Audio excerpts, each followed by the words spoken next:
Bonsoir, bonsoir, bonsoir la famille, bonsoir les bien-aimés. Désolé pour le petit retard, mais dites à nos frères, à nos sœurs que nous sommes déjà en direct.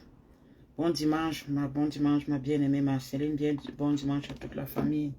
Bonsoir, bonsoir à tout le monde. Dites à nos frères et sœurs que nous sommes déjà en direct, en direct, en direct.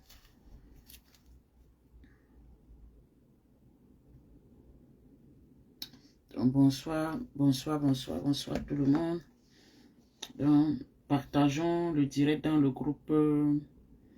Ok, ah, merci. Je viens de voir que la bien-aimée Geoffrine a déjà partagé le direct. Donc, bien-aimé, mets beaucoup de cœur, mets beaucoup de pouces bleus et appelle la visitation de l'Éternel sur ta vie maintenant. Tu demandes au Seigneur de te visiter encore puissamment durant ce direct. Tu demandes au Seigneur de te rendre grâce encore durant ce direct. Tu demandes à l'Éternel encore de changer ta situation, toute situation qui en ce moment semble être défavorable à ton égard, favorable à ton égard, par le nom puissant de Jésus-Christ. Donc pendant qu'on attend nos frères et sœurs, élève ta voix et tu commences à prier dans ce sens. Commence à prier l'Éternel. Appelle la miséricorde de Dieu dans ta vie. Appelle la bonté du Seigneur dans ta vie. Demande au Seigneur de changer toute situation favorable à ton égard par le nom puissant de Jésus-Christ. Demande encore au Seigneur de te faire du bien, de te faire grâce durant ce mois de février. Nous sommes dans la prière. Bonsoir, bonsoir. Il y a les gens qui se connectent. Je vous dis bonsoir, bonsoir, bien-aimé Bibiche. Bonsoir à la famille Noënsa. Bonsoir, bonsoir à tout le monde. Amen, amen, amen. Donc, fais ce sujet de prière avec moi. Faisons ce sujet de prière ensemble. Je ne sais pas s'il y a des gens qui ont suivi les recommandations de prier avec le psaume. C'était le psaume 8, n'est-ce pas, la dernière fois. Je ne sais pas s'il y a des gens qui ont prié. Alléluia, alléluia. Donc demande, appelle la visitation de l'Éternel sur ta vie ce soir. Appelle la visitation de l'Éternel sur ta famille ce soir. Appelle la visitation de l'Éternel dans tes projets ce soir. Appelle la visitation de l'Éternel en ce mois de février. Demande à Dieu de te visiter. Demande à Dieu de te rendre grâce. Demande à Dieu de tourner toute situation favorable à ton égard. Élevons la voix. Élevons la voix. Nous sommes dans la prière. Nous sommes dans la prière pendant qu'on attend que nos frères et sœurs se connectent un peu de partout. Un peu de partout, faisons cette prière, faites cette prière avec moi, faites cette prière avec foi, avec foi. Est-ce que quelqu'un peut répéter après moi et dire ceci: Seigneur, je m'attends encore à toi ce soir. Seigneur, je m'attends encore à ta visitation ce soir.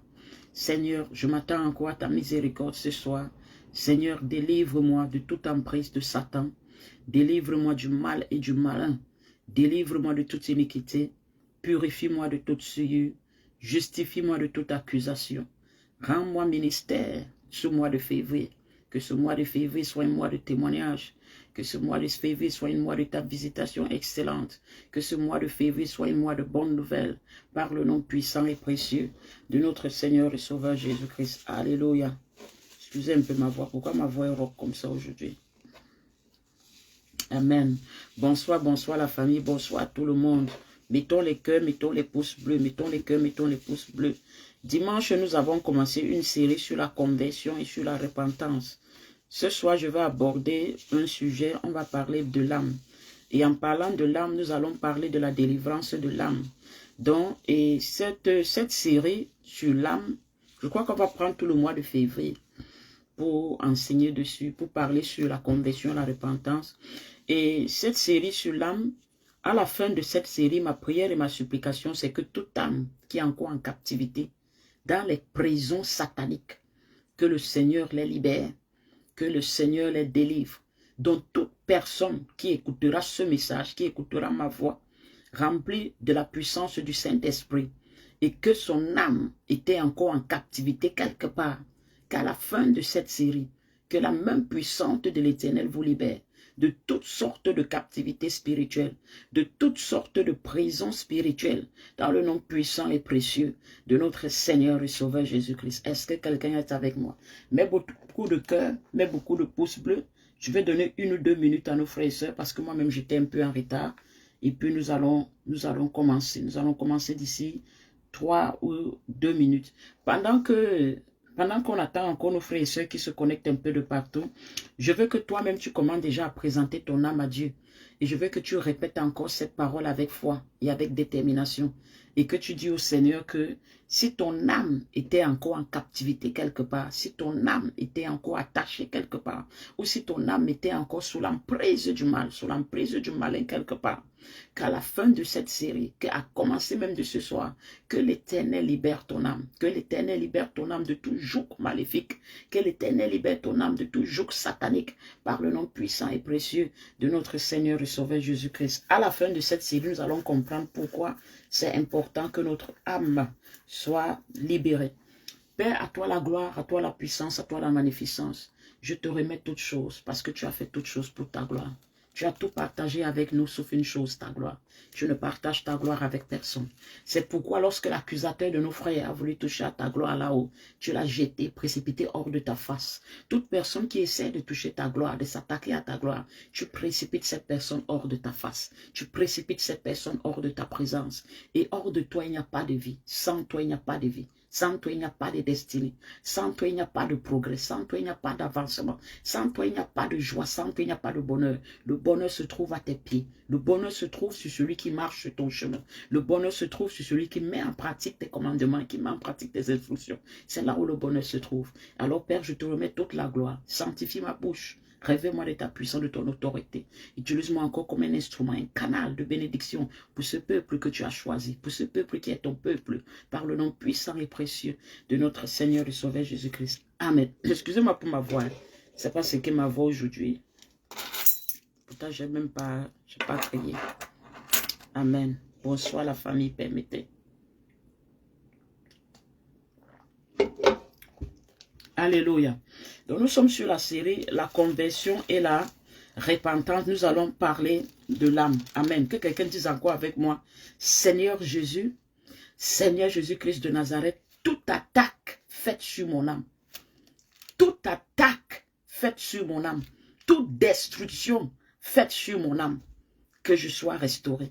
Restaure mon âme, restaure mon âme, restaure mon âme, restaure mon âme, restaure mon âme, Seigneur, restaure mon âme, par le nom puissant et précieux de notre Seigneur et Sauveur Jésus-Christ. Que tu dises à quelqu'un l'âme. Entrons directement dans le livre de Genèse. Genèse chapitre 1. Nous allons lire à partir du verset 26.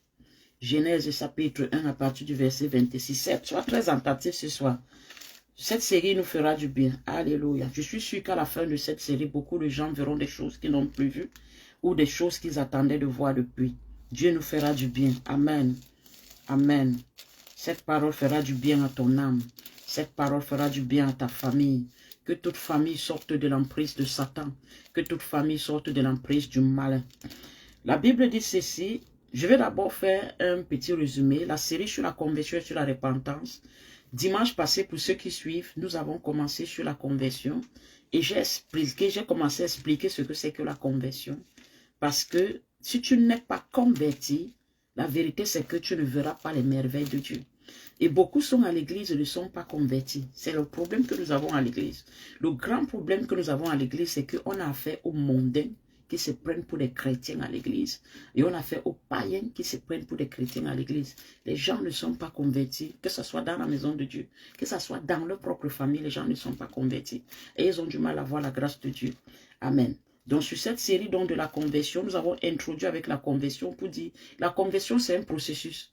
Donc ce n'est pas une affaire d'une journée ou d'une soirée.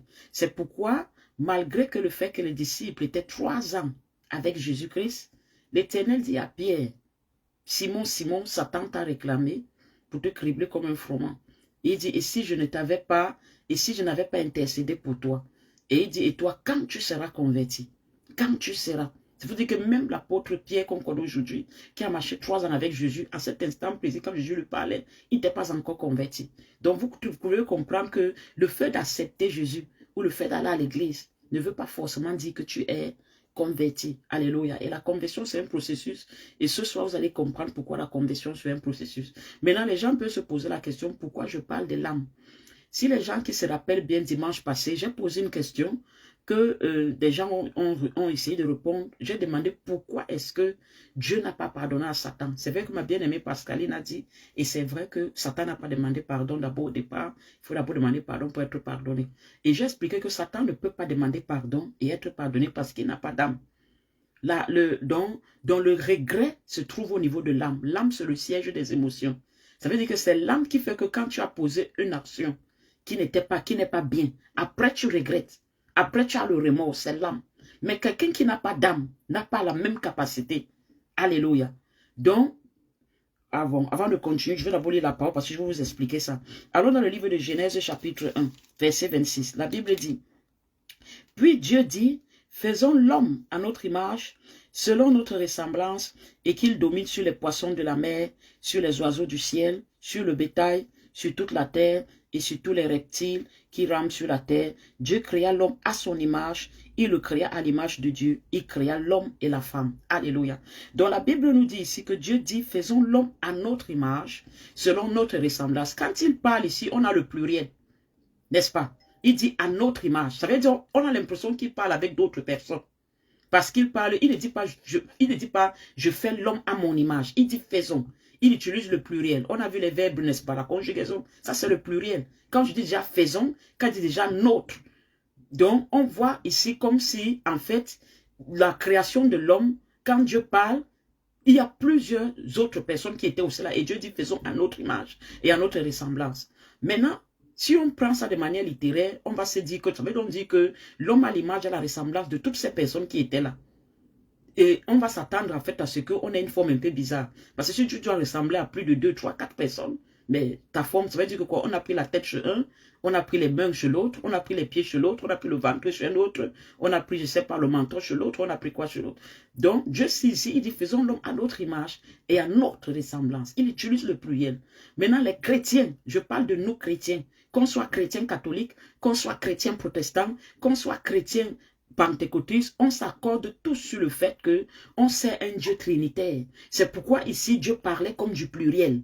Mais le pluriel là, ne renvoie pas à plusieurs dieux ou à d'autres entités. Je me rappelle, j'ai eu à faire cet enseignement à huis clos. J'ai demandé aux gens pourquoi Dieu parle au pluriel. Quelqu'un m'a dit parce que Dieu s'adressait aux 24 vieillards aussi. Je suis sûr qu'il y a des gens ici qui ne connaissent même pas qui sont les 24 vieillards. Les 24 vieillards sont un peu comme le conseil de Dieu. Donc quand on marche, quand on montre la structure de l'Éternel dans les cieux, on a l'Éternel qui est assis sur le trône, on a les 7 esprits de l'Éternel qui sortent du trône, avec les voix qui sortent du trône de Dieu. Et on dit tout autour, il y a des 24 vieillards qui jettent leur couronne et qui se prosternent à chaque fois et qui disent Saint, Saint, Saint, Saint est l'Éternel. Donc, quelqu'un m'a dit que Dieu s'adressait aux 24 vieillards parce que les gens prennent les 24 vieillards un peu comme le conseil de Dieu, mais c'est pas vrai. C'est pas aux 24 vieillards que Dieu s'adressait. Quand Dieu disait faisons l'homme à notre image, Dieu s'adressait à lui-même. Dieu s'adressait à lui-même, mais Dieu s'adressait à lui dans sa capacité trimenditionnelle. Ok, dans sa capacité trimenditionnelle, parce que comme je dis, que tu sois protestant, que tu sois pentecôtiste, que tu sois catholique, on s'accorde tous sur le fait que on a un Dieu qui est Dieu le Père, Dieu le Fils et Dieu le Saint-Esprit. Donc c'est pourquoi on parle de la Sainte Trinité. Mais notre Sainte Trinité ne veut pas dire qu'on a 3 dieux. Donc nous tous les chrétiens, on s'accorde sur le fait que c'est un seul Dieu, mais qui est 3 en 1. Donc, et Dieu le Père et Dieu le Fils et Dieu le Saint-Esprit, c'est juste des fonctions que le Seigneur joue. Amen. Ok? Comme j'essayais d'expliquer, je crois que c'était la semaine passée, j'essayais d'expliquer à mon fils parce que je parlais, je disais, comme lui, je lui parle souvent en anglais, je dis The Holy Spirit or the Holy Ghost. Et il me dit, le Holy Ghost, c'est quoi? Et j'ai dit, le Holy Ghost, c'est toujours Holy Spirit. J'ai dit c'est toujours le Holy Spirit parce qu'en anglais on dit soit Holy Spirit, soit Holy Ghost parce que Ghost là aussi c'est comme esprit, c'est fantôme. Et je vais lui expliquer maintenant alors la Trinité de Dieu. Et je lui ai expliqué que moi tu m'appelles maman, n'est-ce pas? Il me dit oui. J'ai dit d'autres personnes m'appellent Nadia. Par exemple, il dit oui. Et j'ai dit comme d'autres personnes m'appellent Tata. Il me dit, j'ai dit que mais c'est toujours la même personne. Mais juste que chacun va m'appeler selon le rôle que je joue dans sa vie. Toi, tu m'appelles maman parce que pour toi, j'ai le rôle de maman. Ceux qui m'appellent Nadia, ce sont mes frères, j'ai le rôle de sœur. Donc, je lui expliquais ça pour qu'il comprenne la Trinité que même si Dieu dit, on dit Holy Spirit ou on dit Father, the Father or the Son, c'est toujours le même Dieu. Alléluia. Donc c'est pourquoi quand il s'adressait ici, il disait faisons notre, il s'adressait à lui-même, mais il s'adressait à les trois entités, parce qu'il s'adressait au Fils, il s'adressait à l'Esprit aussi. Donc c'est pourquoi il utilisait le pluriel. Ok? Et c'est pourquoi l'homme aussi, on voit un seul homme. Parce que quand tu me vois moi. Mais maintenant la science va te dire, je suis fait d'un corps, et je suis fait d'une âme, et je suis fait d'un esprit. Mais tu ne vois que moi. Ça veut dire, c'est pas parce qu'on dit, je suis fait d'un corps, je suis fait d'une âme, et que je suis fait d'un esprit, que tu vas voir trois personnes qui sont assises là, que l'autre dit, moi, je suis le corps ici à gauche, l'autre dit, moi, je suis l'âme au milieu, l'autre dit, moi, je suis l'esprit à la droite. Donc, c'est cette trinité-là, en fait, que Dieu transmettait à l'homme. C'est pourquoi il a dit, à notre image. Et je prends ce passage pour que vous compreniez que l'ange n'a pas été créé comme l'homme. L'ange n'est pas trinitaire. Si vous ne le saviez pas, les anges ne sont pas trinitaires. Les anges ne sont pas trinitaires. Donc la seule personne à qui Dieu a dit « à mon image, à ma ressemblance », c'était l'être humain. Donc même l'animal n'est pas à l'image, à la ressemblance de Dieu. Ça veut dire que même les capacités, les animaux n'ont pas comme la capacité humaine. Est-ce qu'on se comprend? Donc l'être humain que nous sommes la créature plus merveilleuse de l'Éternel. Que quelqu'un dit, je bénis le Seigneur parce que je suis une créature si merveilleuse. Que quelqu'un dit ça très bien, tu es une créature merveilleuse. Donc n'accepte pas que quelqu'un te minimise ou te méprise. Tu es une créature merveilleuse. Dieu n'a pas dit à une autre créature, je t'ai créé à mon image et à ma ressemblance. Il n'y a personne là-haut, plus haut, sur la terre, plus bas que la terre, qui est à l'image et à la ressemblance de Dieu, c'est toi. Donc, ça veut dire que si quelqu'un veut voir ton Dieu, dis-lui que commence à me voir moi-même. Est-ce que quelqu'un peut recevoir ça? Reçois la divinité de ton Dieu et que ta vie commence à marcher comme un Dieu. Que ta vie commence à démontrer la divinité de l'Éternel. Est-ce que quelqu'un est avec moi? Si quelqu'un cherche ton Dieu, Dieu ne cherche pas loin. Regarde-moi, tu verras mon Dieu. Je suis à l'image et je suis à la ressemblance de mon Dieu. Donc, en disant ça, Dieu ne s'adressait pas seulement à un corps. Dieu s'adressait aussi à ta vie. Ta vie doit être à l'image, ta vie doit être à la ressemblance de Dieu. Parce que Dieu, quand tu lis le livre d'Apocalypse, là où Dieu siège, c'est la gloire. Là où Dieu siège, c'est la prospérité. Là où Dieu siège, c'est l'élévation. Ta vie doit refléter ce que Dieu est. Alléluia. Est-ce que quelqu'un est avec moi? Donc la jalousie du chef des esprits mal élevés commence d'abord à ce niveau. C'est qu'il n'y a pas cette ressemblance avec l'Éternel si ce n'est que nous qui avons cette ressemblance. C'est pourquoi quand Jésus-Christ est venu sur la terre, Jésus ne s'est pas incarné en animal. Il ne s'est pas incarné en ange. Parce qu'un animal ou l'ange n'a pas n'est pas proche de sa constitution spirituelle comme l'être humain. Il s'est incarné à ce qui est plus proche de sa constitution spirituelle, à qui il a dit dès avant la création de toutes choses, mon image et mon ressemblance et ma ressemblance, c'est toi. Est-ce que quelqu'un est avec moi? Mon image et ma ressemblance, c'est toi. Je m'incarne à ce qui est plus proche de mon image et de ma ressemblance. Est-ce que quelqu'un est là?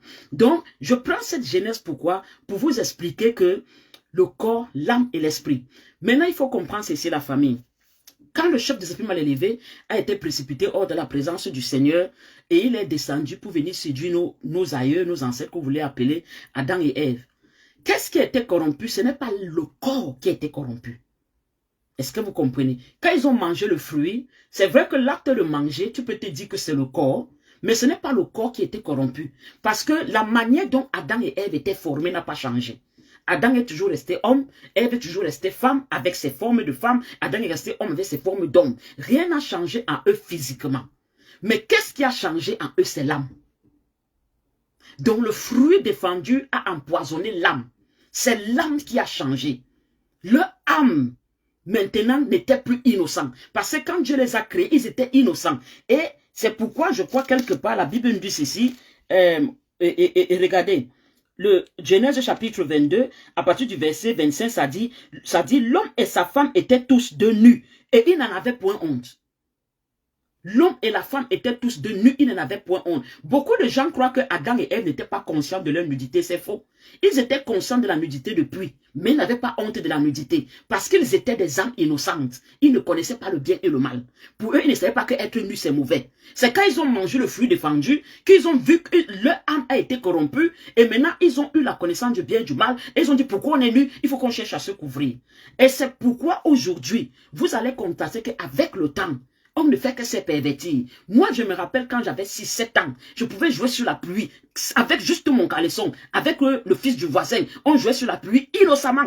Maintenant, si, enfant de 6-7 ans ne peut plus jouer sur la pluie, je vous assure, un garçon va bondir sur une fille, une fille va bondir sur un garçon. Donc on a l'impression qu'on devient des animaux. Pourquoi? Parce que le péché et l'iniquité ne fait que se propager, de plus en plus. Tu vois une fille de 10 ans, de 11 ans, de 12 ans, son apparence, tu sais pas, elle qui a le maquillage partout, avec les ceci partout, et puis la main de s'habiller. Nous, ça ne peut même pas traverser ton esprit. Moi, ma mère ne m'a pas permis les mèches sur ma tête. Jusqu'au moins l'université. Les mèches sur ma tête. Mais aujourd'hui, c'est différent. Tu vas voir quelqu'un à 12 ans, une fille à 12 ans, il a déjà les rastas. Donc vous voyez que donc, avec le temps, l'âme de l'homme se pervertit parce que l'homme ne fait que consommer le péché, fait que consommer le péché, fait que consommer le péché, fait que consommer le péché. Donc c'est ça qui pervertit. Donc, ma fille, parce que c'est vrai. Donc, quand l'homme a mangé le fruit défendu, en fait, le fruit défendu a corrompu son âme. Je vais vous expliquer pourquoi. Le corps, en fait, le corps n'est qu'une matière. Vous savez que l'homme a été créé esprit. Parce que quand Dieu a parlé ici, faisons l'homme à mon image, à ma ressemblance, c'est l'homme esprit. La Bible dit, il créa... Qu'est-ce que la Bible dit? La Bible dit, il créa l'homme et la femme. Donc, en ce temps-là, il a créé l'homme et la femme. Mais vous savez tous qu'on dit que l'homme existait en premier. Parce que quand on parle de l'existence, ce n'est pas existant dans la création, c'est existant dans la parution. Si vous voulez, donc, la première personne à paraître, c'était l'homme. Donc, quand vous allez voir maintenant ce qui suit, qu'est-ce que Dieu dit?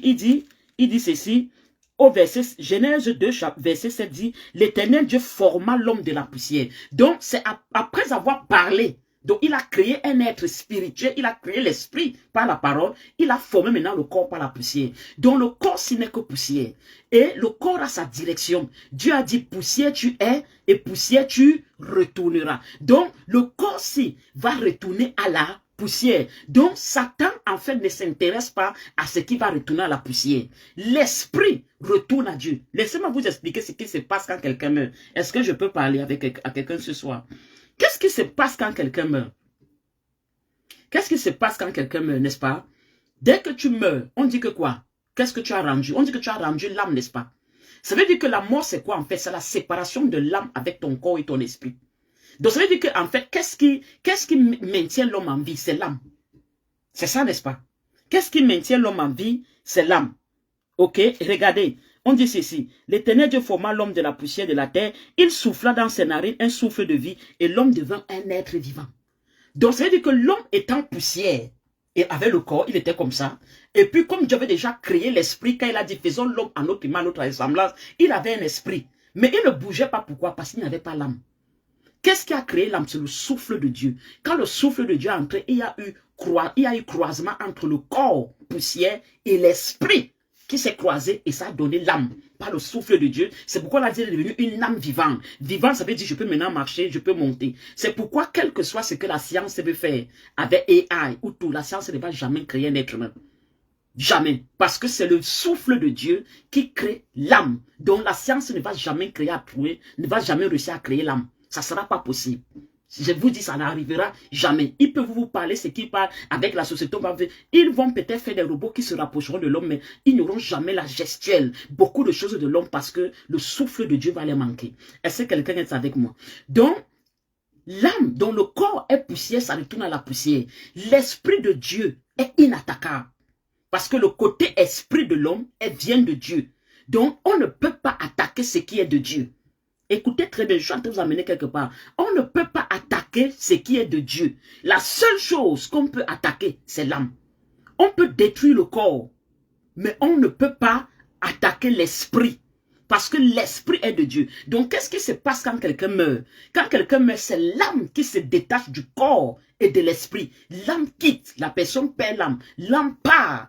Maintenant, le corps va rester inerte comme il était lors de la création parce que le souffle de vie, là, qui est l'âme, a été retiré. Maintenant, l'esprit, lui, quant à lui, il rentre à Dieu. Est-ce que vous comprenez? L'esprit rentre à Dieu. Donc, lorsque quelqu'un, même s'il est sorcier, l'esprit rentre à Dieu. Parce que même dans la sorcellerie, ce n'est pas l'esprit de Dieu qui a la sorcellerie. C'est un autre esprit qu'on est venu injecter dans l'âme qui crée la sorcellerie. Donc l'esprit va rentrer à Dieu. Et quand ce que vous allez enterrer là, vous allez juste enterrer un corps qui après du temps, les vers de la terre vont manger, ça va partir, on va rester avec quoi? Le squelette. C'est pourquoi, lorsqu'on a mangé quelqu'un dans la sorcellerie, n'est-ce pas? Quand on met quelqu'un dans la sorcellerie, l'âme de la personne tourne, rôde souvent.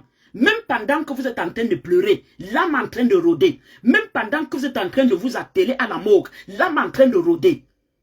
Même pendant que vous êtes en train de faire l'enterrement, l'âme en train de rôder. L'âme rôde au moins pendant 3 jours. Minimum 3 jours avant de complètement s'en aller. L'âme va rester là. Surtout les gens qu'on a mangés dans la sorcellerie parce qu'on a provoqué ce que j'appelle une mort prématurée. Donc on les a tués avant leur temps. Donc c'est comme un choc. Donc ils ne s'attendaient pas à mourir. Donc pour eux c'est comme un choc. Donc l'âme va rôder là. Et c'est pourquoi si vous êtes observateur ou si vous avez déjà vécu ça, vous allez constater que lorsque vous perdez un être cher, les heures là ou les jours là, beaucoup de gens font comme des rêves où ils voient la personne.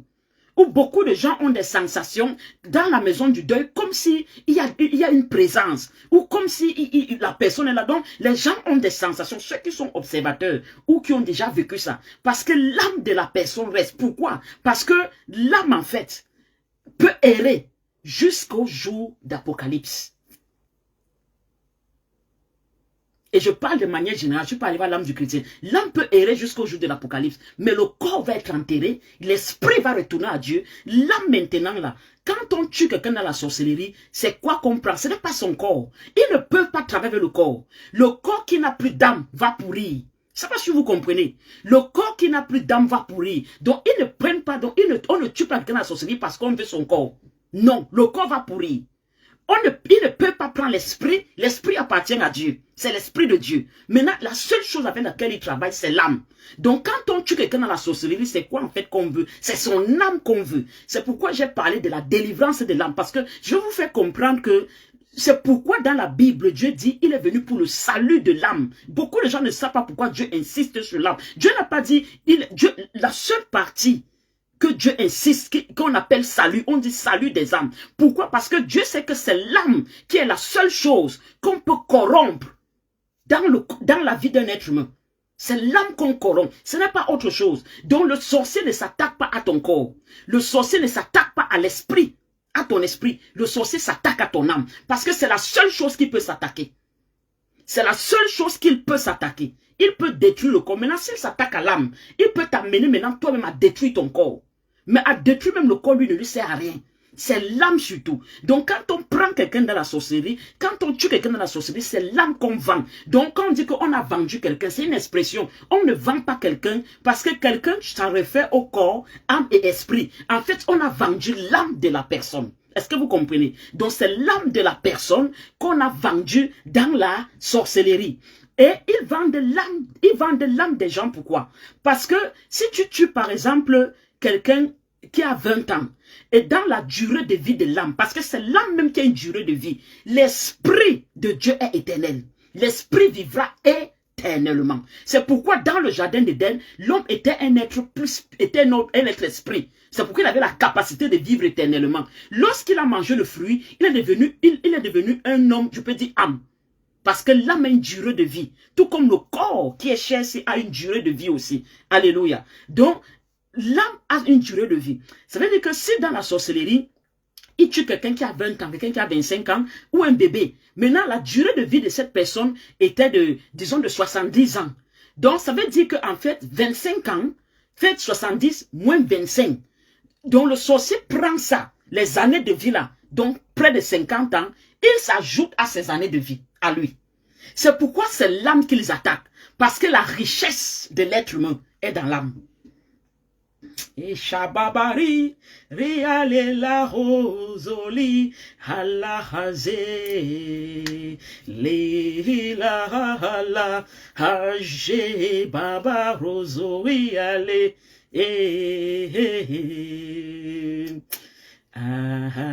Ali, Hajazahayeba. Oh, que ton nom soit glorifié. Quand je parle des richesses de l'être humain, je ne parle pas des richesses d'argent. Je parle de tout ce qui fait ta vie. tout ce qui fait ta vie est dans ton âme. Ça veut dire ton mariage, ça veut dire ton enfantement, ça veut dire ton succès, ça veut dire ta santé, ça veut dire ta prospérité. Tout ce qui fait ta vie n'est pas contenu dans le corps, c'est pas contenu dans l'esprit, c'est contenu dans ton âme. La vie de l'être humain est dans son âme. Donc quand quelqu'un touche ton âme, c'est parce qu'il sait qu'il veut toucher ta vie. Et ce qui m'attriste, c'est que les sorciers ont compris ces choses plus que les enfants de Dieu. Mais que quelqu'un dit, ce n'est plus mon partage maintenant parce que je suis en train d'être enseigné. Vous comprenez maintenant pourquoi Dieu dit le salut de l'âme. Parce qu'en fait, si le diable a pris ton âme, il a tout pris. Lévitique chapitre 17. Lévitique chapitre 17. Donc comme je disais, c'est pourquoi vous allez voir parfois quand quelqu'un est... C'est pourquoi, je ne sais pas si vous avez vu ça, c'est rare, mais c'est déjà arrivé. Qu'on vend quelqu'un dans la sorcellerie, vous savez que vous pouvez encore le ramener. Oui. Quand tu regardes, vous pouvez encore le ramener. Qu'il est mort, vous l'avez enterré. Hein. Vous pouvez encore le ramener parce que l'âme va errer pendant un temps avant de s'en aller. Donc si l'âme est encore là, il y a des rituels qu'on peut faire, on ramène la personne. C'est ce qu'on appelle le tombeau ouvert. La sorcellerie à tombeau ouvert. Que le Seigneur maudit Satan et sa famille.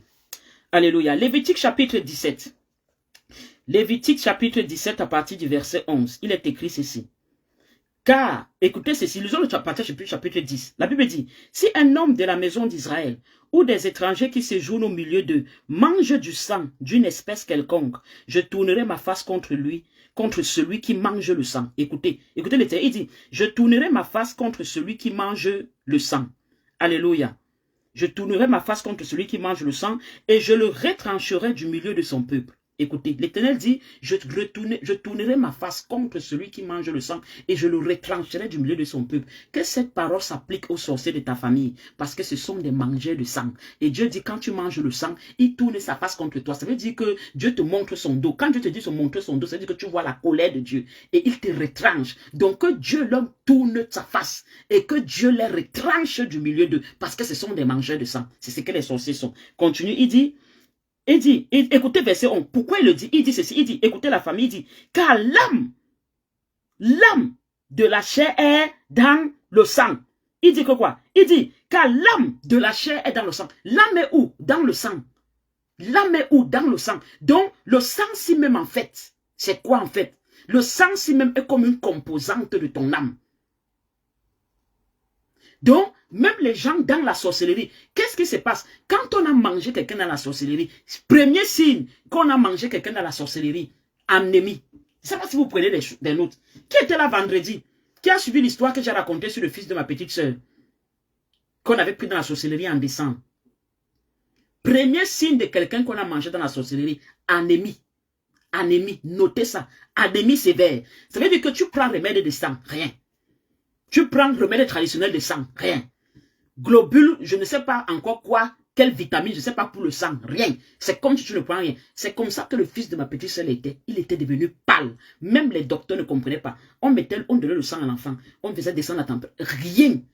Pâle comme le linge. Blanc. Premier signe, le sang. Vous savez pourquoi le sang? Pourquoi? Parce que qu'est-ce qu'ils prennent? C'est l'âme. Oh, quand on te prend l'âme, qu'est-ce qui est dans le sang? Qu'est-ce qui est dans l'âme? Le sang. Donc, ça veut dire que le sang aussi t'est pris. Spirituellement, c'était pris. Donc, tu fais ce qu'on appelle anémie sévère. Tu es toujours anémié. Toi-même, tu ne comprends pas. Tu es toujours anémié. Tu es toujours alité. Malgré les remèdes de sang que tu prends, tu es toujours anémié. Que ça soit traditionnel, que ça soit... Vous savez qu'on a quand même les remèdes traditionnels là, quand même, que ça remonte pour le sang. Ça te remonte bien. Parfois, les remèdes de l'hôpital sont lents. Mais même ça, ça ne te remonte pas. Premier signe. L'anémie. Et l'anémie va provoquer quoi? Quelqu'un qu'on a envoyé la sorcellerie, la fatigue extrême. Puisque quand tu n'as pas de sang, tu es fatigué. Donc, qu'est-ce que Dieu dit? Pourquoi Dieu les interdit de manger le sang? Parce qu'il dit, dans le sang, il y a l'âme. L'âme est dans le sang. Donc, l'âme est dans le sang. Donc, même quand les sorciers viennent pour sucer le sang des gens dans la sorcellerie, c'est parce que c'est toujours un moyen de prendre ton âme. Parce que dans ton sang, il y a ta vie. Et quand je parle de la vie, je ne parle pas de ce qui te maintient en vie. Je parle de tout ce que Dieu t'a donné pour réussir. que tu sois homme comme femme. Donc, on peut prendre ton sang et on trafique toute ta vie. C'est pourquoi les femmes, on va toujours vous attaquer par vos menstruations. Parce que toi, tu peux te dire que c'est les menstruations. Non, bien-aimé, je t'assure, toi qui es une femme, cette période du mois, ne néglige jamais ce que tu fais de tes serviettes. Si vous utilisez des lieux publics pour disposer de vos serviettes, priez dessus. Parce que ce que toi tu vois que c'est une période normale que Dieu nous a donnée. Parce que c'est ça qui montre que c'est ça qui est pour la femme, c'est ça qui te permet de concevoir. Laisse-moi te dire que ce sang-là qui part, c'est aussi ta vie. C'est aussi ton ADN qui est dedans. C'est aussi l'ADN de tes enfants, que tu les aies conçus ou pas, qui est dedans. C'est aussi ta richesse qui est dedans. C'est beaucoup de choses qui sont dedans dans ces menstruations-là. Donc faites très attention. Là où vous vivez, là où vous louez, ce que vous faites avec. Parce que on prend ça et on te détruit. Je suis en train de dire à quelqu'un ce soir, au nom puissant de Jésus-Christ, si ça a été ton cas et ton partage, si on a trafiqué tes menstruations pour bloquer ta vie, que l'Éternel, le Saint d'Israël, le Dieu d'Abraham, te délivre ce soir, au nom puissant et précieux de notre Seigneur et Sauveur Jésus-Christ. Je vous ai dit, c'est une série de la délivrance de l'âme. Cette série-ci, Dieu va libérer les âmes en captivité, les âmes dans la sorcellerie, les vies trafiquées. Dieu va nous libérer. Que quelqu'un me donne un bon amen. Est-ce que quelqu'un est avec moi? Faites attention. Et je parle encore ici, je suis l'âme, ici, je suis les femmes, la famille. C'est pourquoi vous allez constater, je ne sais pas si ça arrive, mais je vous enseigne, vous aussi allez enseigner les autres, même si c'est des gens dites. Que ça, même si ce n'est pas toi qui étais victime, même si c'est ton entourage, vous allez constater qu'il y a des gens qui ont eu à sortir avec des messieurs qui aimaient toujours vouloir avoir des contacts avec elles pendant leur période. Posez-vous la question, qu'est-ce qui se passe? Trafic de l'âme. Ils sont en train de trafiquer ton âme. Toi, tu crois juste que c'est juste que non, celui-ci, non. Quand vous voyez quelqu'un comme ça arrêté, c'est un buveur de sang. Est-ce que vous comprenez? Ce sont les buveurs de sang. C'est un buveur de sang. Ça veut dire que quoi? Ça veut dire que c'est un homme qui a un totem dans son ventre. Il a le totem. Donc, quand il va en contact avec toi, en fait, toi, tu restes dans le monde visible. Tu vois comme si c'est l'homme, mais spirituellement, il s'est déjà transformé à son totem. Et le totem, là, pendant que toi, tu as ces pays, tu dis, non, moi, ça me dérange pas, moi, j'aime ça. Il absorbe ça. Quelqu'un absorbe ta destinée. Quelqu'un absorbe ton étoile. Quelqu'un absorbe tes grâces. Si ça a été ton lieu et ton parti, si ça a été ton partage, parce que tu étais ignorant, parce que tu ne connaissais pas, je dis que Dieu brise la tête de ce totem qui a bu ton sang, parce que l'Éternel a dit, je tournerai ma face contre eux, je les retrancherai, et que l'Éternel écrase la tête de ce totem, et qu'il remette ta vie au nom puissant et précieux de notre Seigneur Jésus-Christ. Quelqu'un dit, je reçois par la grâce de Dieu. Je dis, recevez tout trafic spirituel fait avec ton sang, consciemment comme inconsciemment. Que l'Éternel t'en délivre, que l'Éternel t'en délivre, qu'il réprime le méchant, le buveur de sang dans ta vie. Dieu n'a aucune part avec les buveurs de sang. Le seul sang que nous on boit, c'est le sang de Christ. Alléluia. Est-ce que quelqu'un est avec moi? Est-ce que quelqu'un est avec moi? Vous-même, la famille, regardez d'abord ces vêtements élevés là. Vous saviez que c'est des copieux avec une photocopie noir sur noir. Puisqu'il n'y a pas de blanc, il n'y a pas de bon en eux. Dieu dit, c'est mon corps, prenez et mangez. C'est mon sang, prenez et buvez. Voilà. Oh, ma bien-aimée Pascaline. Cette amie-là, elle a besoin de délivrance. Et tu vas constater que cette amie-là, si tu regardes, a trop de problèmes spirituels. Les femmes qui ont eu ce genre avec les hommes-là, vous allez constater que après cette relation-là, votre vie, c'est une galère, c'est un désert. Et ça s'applique sur un homme. Mais même si tu es un homme, tu as une copine que c'est quand elle voit ces trucs qu'elle est pas. Elle aime toujours t'appeler. Dis, arrête de moi, Satan. Va loin avec ta sorcellerie. C'est la sorcellerie. C'est la sorcellerie.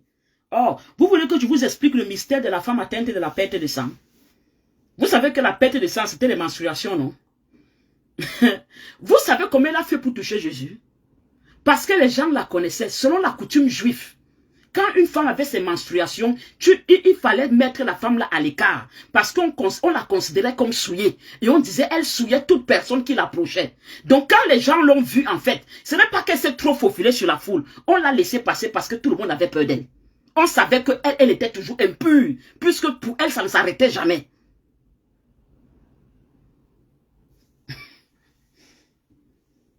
Et c'est pourquoi elle est venue toucher Jésus par le pan du vêtement. Parce qu'elle avait peur. Elle savait qu'en étant dans sa condition, elle n'avait pas droit d'approcher quelqu'un. Et elle se disait que Jésus même allait la rejeter. Elle est venue toucher. Elle qui était impure. Parce qu'on disait son impureté, on la considérait impure. Et on disait son impureté, elle donnait son impureté aux gens à qui elle touchait. Elle était maintenant étonnée qu'elle, maintenant qui est impure, elle a touché Jésus-Christ. Au lieu de lui transmettre son impureté, Jésus-Christ a transmis sa pureté. Parce que lui, il est celui qui rend les purs, purs. Que l'Éternel te purifie ce soir par le nom puissant et précieux de notre Seigneur et Sauveur Jésus-Christ. Recevez. C'était comme ça dans la culture juive. On mettait de côté. Donc, Dieu, ce n'est pas une pratique de Dieu. Que quelqu'un a ses menstruations, il te force à venir. C'est les sorciers, c'est les buveurs de sang. Comme l'Éternel dit dans le livre de Lévitique, il n'a point de part avec eux. Et c'est pourquoi beaucoup de femmes, on a pris aussi les sous-vêtements. On a pris aussi les sous-vêtements. Si les gens même sont observateurs, tu vas... Avec le monsieur, elle est mariée avec le monsieur et c'est un marin. Chaque mois, lorsqu'elle voit son mari arrive et tout, c'est quel mari qui sait quand, parce qu'il, donc c'est un sectaire, c'est un sataniste en fait. Moi je dis, je suis désolé, hein, vraiment. Elle peut ne pas m'aimer, mais je dis la vérité, c'est un sataniste. Elle est mariée à un sataniste. Elle est mariée à un sataniste. Et qu'est-ce que le monsieur a fait? Le monsieur a déjà établi un contrôle spirituel. Donc ce qu'on appelle les esprits moniteurs ou les esprits de contrôle, si vous voyez, de un contrôle spirituel. Donc avec ces esprits, les esprits là lui disent quand tel est, et puis il descend, il vient et il prend ce qu'il apprend. Donc en fait, il n'est pas marié avec elle, il se sert de son étoile pour briller. Donc c'est l'étoile de sa femme qui le fait briller. Parce que quand quelqu'un vous fait ça, c'est que la personne se sert de ton étoile pour briller. La personne se sert de ton étoile. Il y a beaucoup de femmes et d'hommes qu'on a gâtés comme ça. Ta vie était bien. Ta destinée était brillante. Ils ont vu ta destinée. Quelqu'un vient entrer dans ta vie pour briller avec ton étoile. Que le Seigneur maudisse ces personnes au nom puissant de Jésus-Christ. Que l'Éternel rectifie toute erreur dans nos vies. L'erreur, c'est quoi? C'est que quelqu'un d'autre brille avec ton étoile. Que le Seigneur rectifie les destinées volées. Voilà. Toi, ma fille Pascaline m'a fait, je voulais arriver par là quand je lisais Lévitique. En voulant vous expliquer le sang, je voulais vous expliquer pourquoi l'âme et le sang et pourquoi ils font ça. Quelqu'un peut dire que pourquoi le sang? Ce n'est pas que buveur le sang, c'est que c'est dans l'âme de quelqu'un qui a sa destinée. Alléluia, est-ce que vous comprenez? C'est dans l'âme de quelqu'un, dans le sang de quelqu'un qui a sa destinée. Donc en fait, ce n'est pas le sang qui les intéresse, c'est la destinée de la personne. Et vous allez voir que ce genre de personnes-là, même si toi-même tu ne sais pas, parce qu'il y a des gens qui ne savent pas qu'ils ont une grande destinée parce que physiquement, ils ont l'impression que rien ne donne, rien ne marche. Mais les gens mystiques, que ce soit les sorciers qui ont les yeux de la sorcellerie pour voir, que ce soit les secteurs de satanistes qui marchent avec ce qu'on appelle le troisième œil, les gens mystiques peuvent voir dans le spirituel. Même si toi tu es à pied, lui il est dans une grosse 4x4, ou elle est dans une grosse 4x4, elle peut voir que toi tu as une grande destinée, ton étoile brille que tu ne sais pas, et la personne s'intéresse à toi. Il y a des gens qui s'intéressent à vous, des grands hommes, des grandes femmes. Vous croyez que c'est parce que tu es trop chaud gars, tu es trop beau, tu es trop belle. Non, c'est faux. Ils te prennent, ils te volent ta destinée. Et ces gens-là sont obligés de faire ce genre de pratique-là. En fait, parce qu'il faut qu'il y ait contact, il faut qu'il y ait transfert, il faut qu'il y ait trafic. Donc, c'est pourquoi c'est l'âme, parce que l'âme a la destinée. L'âme, c'est le sang, ça a la destinée. Et les témoins, oui, parce que c'est comme ça qu'il tourne. Il va tourner que c'est son fantasme, bien sûr. C'est quel genre de fantasme, ça? C'est un fantasme bizarre. Il va aussi dire qu'aller avec le chien sur son fantasme. Donc, c'est sur ce passage biblique, c'est que par exemple les témoins de Jéhovah, s'il y a les témoins dans le direct, ils peuvent, je crois, confirmer avec moi, si je me trompe, qui m'excuse. Mais sur ce passage-ci, si les témoins de Jéhovah ne savent pas, les témoins de Jéhovah, on n'accepte pas trop la transfusion sanguine chez vous. Parce que à cause de quoi? De ce passage ici. C'est le passage qui faut n'accepter pas la transfusion sanguine. Parce que on vous explique chez les témoins de Jéhovah que comme la destinée de quelqu'un est dans son sang, quand tu fais la transfusion sanguine, en fait, tu prends, on te donne aussi la vie de la personne. Ce qui fait que, imagine peut-être que si la personne peut-être était sous là, ou si la personne peut-être était quoi, toi aussi tu vas aussi te transmettre ça. Et ce qui n'est pas totalement faux. Ils ont raison.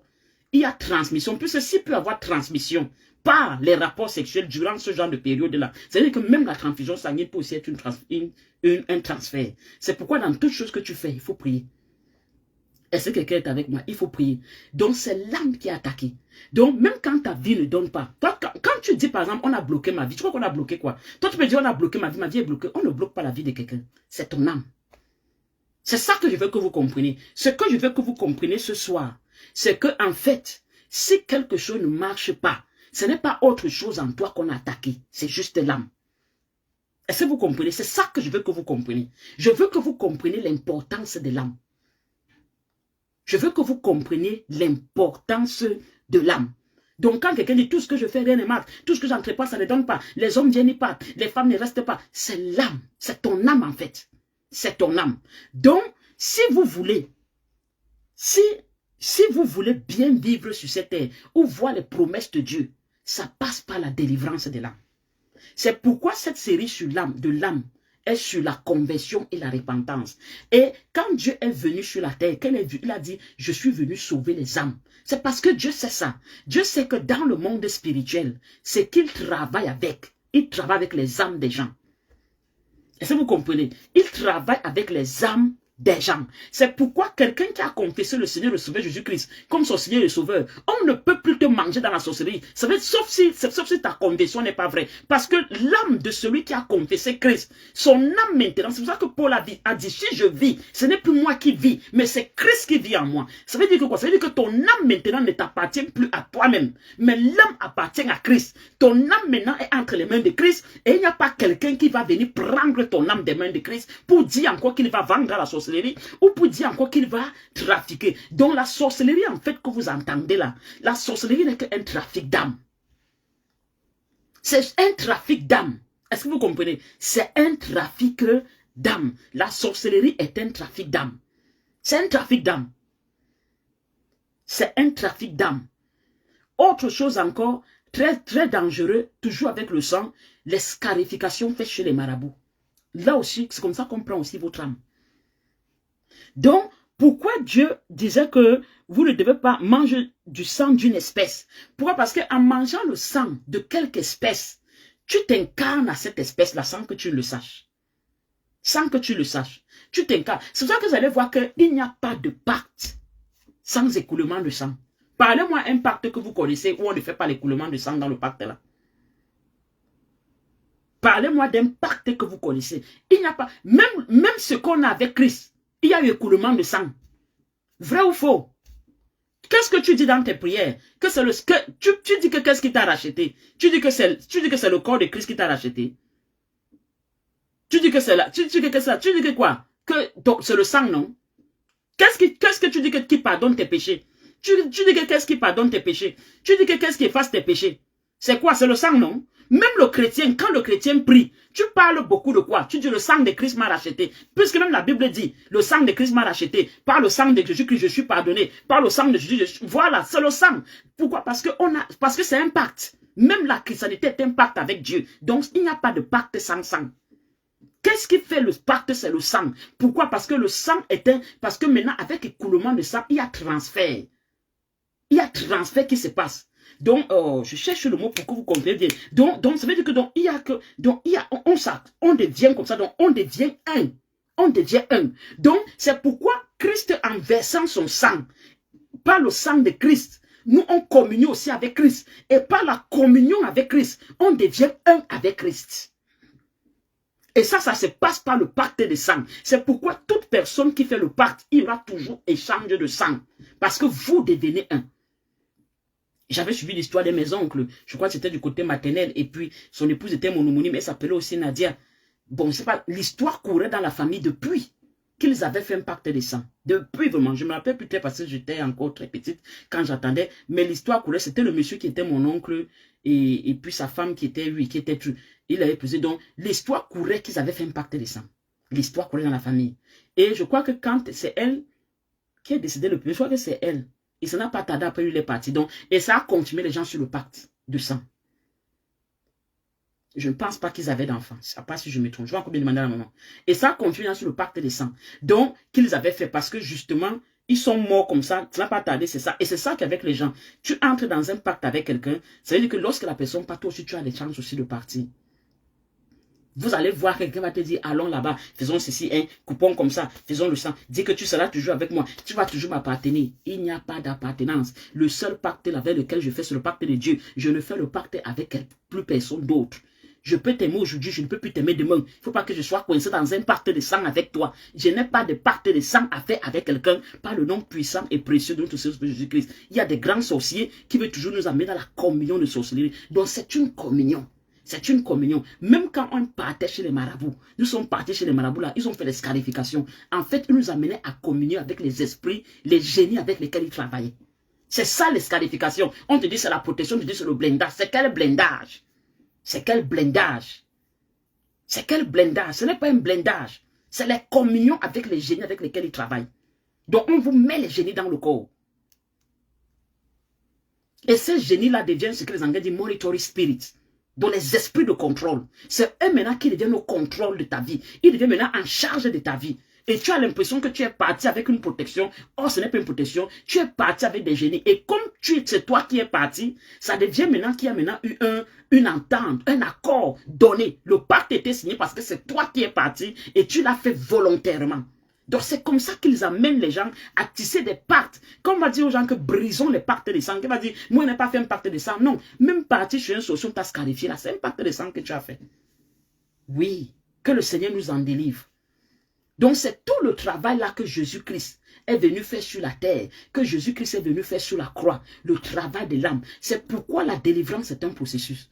Parce que avant Christ, toi-même tu ne le savais pas, ton âme était tellement envoûtée, ton âme était trafiquée, ton âme était empoisonnée, ton âme était barricadée. Donc quand Christ entre dans ta vie, il fait ce qu'on appelle la queue d'âme. Donc Dieu doit travailler ton âme. Et c'est pourquoi il a dit dans le livre de Jean, que vous prospérez comme prospère l'état de ton âme. C'est ce qu'un être humain ne comprend pas. Tant que ton âme n'appartient pas à Christ, tu vas vivre toujours des malheurs. Tu vas vivre toujours des déceptions. Parce qu'à partir de ton âme, on peut contrôler toute ta vie. Alléluia. C'est pourquoi l'Éternel a dit, ne craignez pas celui qui peut tuer le corps. Qui peut toucher le corps et tout, sans toucher l'âme. Parce que justement, lorsqu'on touche déjà ton âme, on t'a tout touché. Que quelqu'un lève sa main droite vers l'Éternel et dit, Seigneur Jésus, Seigneur Jésus-Christ de Nazareth, tout trafic spirituel, tout trafic satanique, tout trafic maléfique, fait avec mon âme, fait avec mon sang, délivre-moi ce soir, délivre-moi ce soir, tout pacte satanique, tout pacte maléfique, tissé avec mon sang, consciemment comme inconsciemment, délivre-moi ce soir, que mon âme soit libérée, que mon âme soit délivrée de toute emprise maléfique, de toute emprise satanique, tout trafic spirituel qu'on a eu à faire avec mes menstruations, avec mes sous-vêtements, un objet quelconque qui m'appartient, qui a eu mon ADN ou qui a eu mon sang, et par ce transfert, il y a eu trafic sur mon âme. Seigneur Dieu, libère-moi, libère-moi, libère-moi, libère mon âme, libère mon âme. Oh Dieu, Dieu de mon salut, sauve mon âme, sauve mon âme, sauve mon âme de la force du méchant, sauve mon âme du séjour des morts, sauve mon âme de la sorcellerie, sauve mon âme des esprits de forêt, sauve mon âme des esprits des eaux. Libère-moi Seigneur, libère mon âme Père, libère mon âme Père, libère mon âme Père. Oh Dieu, Dieu de mon salut, je t'invite dans ma vie. Je t'invite comme mon Seigneur, je t'accepte comme mon Dieu. Viens Père éternel, viens sauver mon âme, car sur la croix, tu es mort pour mon âme, pour le salut de mon âme, par ton sang précieux qui parle plus que le sang d'Abel. Rachète mon âme de toute condamnation, rachète mon âme de tout joug maléfique, rachète mon âme de toute obscurité. Que ta lumière se lève Seigneur sur mon âme maintenant, maintenant, maintenant. Âme, âme, âme, écoute la parole de ton Dieu. Que ton Dieu te libère, que mon Dieu te libère, que mon Dieu te libère, que mon âme soupire après l'Éternel, que mon âme aspire après l'Éternel, que mon âme reflète la gloire de Dieu, la divinité de Dieu, que mon âme soit attachée à l'Éternel. Tu dis, Seigneur Jésus, Cette prière est pour moi et pour toute personne de ma famille. Au nom de Dieu le Père, au nom de Dieu le Fils, au nom de Dieu le Saint-Esprit, au nom puissant de Jésus-Christ, tu dis un bon amen sur ça et c'est scellé. J'ai demandé pour ceux qui n'étaient pas là vendredi de lire le psaume 8. J'ai dit on lit jusqu'à dimanche soir, mais je vais prolonger. Lis le psaume 8 tous les soirs jusqu'à vendredi. Tu pries comme j'ai expliqué là, tout ce que j'ai parlé. Menstruation, disparition de sous-vêtements, scarification chez les marabouts. Toutes personnes qui ont fait des pactes consciemment comme une cause. Tu pries avec le psaume 8. Tu demandes à Dieu de te libérer. Tu demandes à Dieu de briser tout cela dans ta vie. Tu demandes à Dieu de détruire tout cela dans ta vie. Alléluia. C'est pas les pactes de sang comme ça qu'il y a les maris de nuit, qu'il y a les couches de nuit. Tu as les couches de nuit, tu ne comprends pas. Parce que quelqu'un a fait cette part. Il y a une connexion, il y a eu quelque chose qui s'est passé. Que le Seigneur nous libère. Que le Seigneur nous délivre. Que tout le long de cette semaine, que le Seigneur campe autour de nous pour nous arracher à tout danger. Mais surtout, que les cages où les sorciers ont enfermé nos âmes, parce que c'est ça que je vais parler la prochaine fois, des cages mystiques où les âmes sont enfermées et dont le Seigneur nous en délivrera. Donc, que toute personne dont l'âme est encore enfermée, barricadée, quelque part, que tout le long de cette semaine, pendant que tu vas faire ce travail spirituel avec le psaume 8, que le Seigneur libère ton âme de toute emprise, de tout envoûtement. Et je suis en train de dire à une femme ou à un homme, que ce travail sur l'âme-ci, si on a envoûté ton mari, si une femme qui a envoûté ton mari et qui l'a fait sortir de la maison, qui a pris ton mari parce qu'elle a envoûté, l'envoûtement même c'est sur l'âme, tu fais ce travail bien, ton mari va revenir. Je le déclare par le nom de Jésus-Christ. Je dis ton ami, ton mari reviendra. Et je dis tout homme, que tu es dans une relation, tu crois que c'est l'amour vrai. Or, c'est quelqu'un qui a travaillé sur ton âme pour que ton âme soit attachée à elle. Parce que tous on va parler de ça.